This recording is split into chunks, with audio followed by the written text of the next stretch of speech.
Okay. Lori Montenegro, Telemundo. Where's that? Thank you, Mr. President.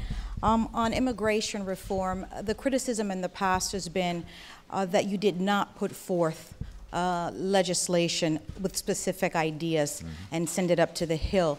This time around, you have said again that this will be one of the top priorities for a second term. Will you then send legislation to the Hill? And exactly what do you envision is broad immigration reform? Does that include a legalization program?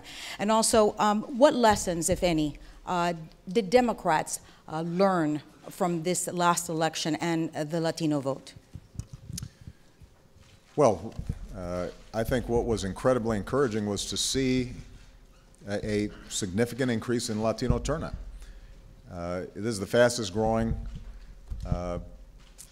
group in the country, and historically what you've seen is Latino vote at lower rates than the broader population, and that's beginning to change. You're starting to see a sense of empowerment and civic participation that I think is going to be powerful and good for the country.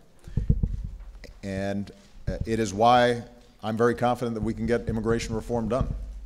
Before the election, I had given a couple of interviews where I predicted that the Latino vote was going to be strong and that that would cause some reflection on the part of Republicans about their position on immigration reform. I think we're starting to see that already. I think that's a positive sign. This has not historically been a partisan issue. We've had President Bush and John McCain and others who have supported comprehensive immigration reform in the past. So we need to seize the moment. And my expectation is that we get a bill introduced and we begin the process in Congress very soon after my inauguration. And in fact, some conversations I think are already beginning to take place among senators and congressmen and my staff about what would this look like. And when I say comprehensive immigration reform, it is very similar to the outlines of previous efforts at comprehensive immigration reform. I think it should include a continuation of the strong border security measures that we've taken, because we have to secure our borders. I think it should contain serious penalties for companies that are purposely hiring undocumented workers and taking advantage of them.